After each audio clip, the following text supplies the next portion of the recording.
আমার বাচ্চাদের খুশি করতে আমি এই চেষ্টাটা করি সব সময়, ওদের জন্য তাড়াতাড়ি রান্নার জন্য সবকিছু রেডি রাখি। আগের দিন মাংসটা কষিয়ে রেখেছিলাম, তো এখন আমি একটু গরম মশলা দিয়ে পেঁয়াজটা ভালোভাবে ভেজে নিব।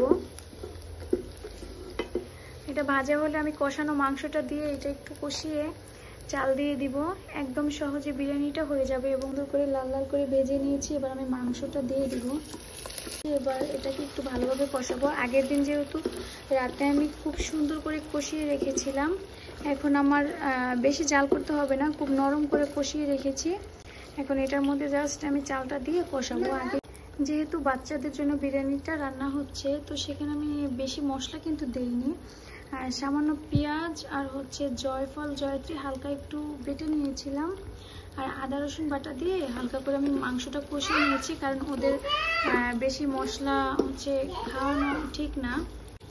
1 কাপ মতো চাল আমি ধুয়ে নিয়েছিলাম, তো সেটা আমি এখন দিয়ে ভালোভাবে কষাবো। একটু ভালোভাবে কষাবো, কষিয়ে দেন পরিমাণ মতো একটু পানি দেবো। এভাবেই আমি ওদের সহজভাবে একটু রান্না করে দেই, ওরা খুশি হয়ে যায়। তো মাংসে যেহেতু আমি লবণ দিয়ে কষিয়ে রেখেছিলাম, তো এখন আমি লবণ দিব না, পরে পরিমাণ বুঝে দিয়ে দিব। জি বাবা,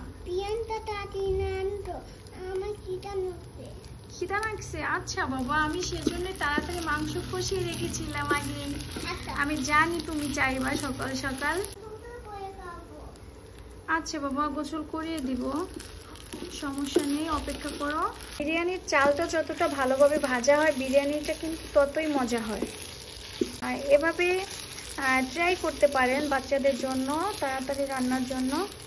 আমার যেহেতু আলহামদুলিল্লাহ 3টে বেবি, ওরা একটু আমাদের সাথে খাবার খুব কমই খায়। আমি আর আমার হাজব্যান্ড আলাদা রান্না করি, ওদের জন্য আমি সবসময় আলাদা কিছু না কিছু করার ট্রাই করি, কারণ ওরা ঝাল খেতে পারে না। আমি এখানে ঝাল দেইনি, সামান্য একটু কালো গোলমরিচের গুঁড়ো দিয়েছিলাম, তো বেশি ঝাল দিব না। যেহেতু আমার ছোট বেবিটা এখনও 2 বছরও শেষ হয়নি, ওর 20 মাস চলতেছে।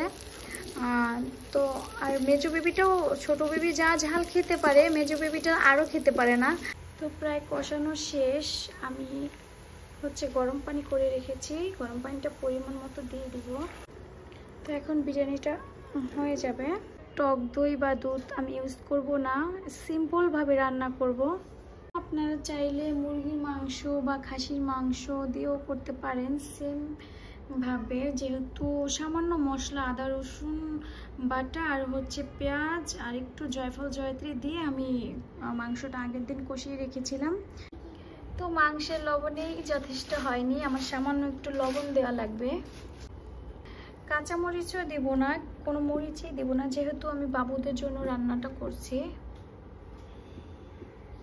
এই তো প্রায় চালটা মিডিয়াম ফুটে এসেছে, এখন আমি এটা দমে দিয়ে রাখবো।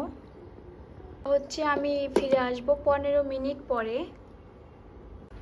ফিরে আসলাম 15 মিনিট পরে। তো দেখা যাক বিরিয়ানি কোন পর্যায়ে আছে। এই তো পারফেক্ট হয়েছে, মানে তুলনামূলকভাবে একটু বেশি ফুটাইছি আর কি।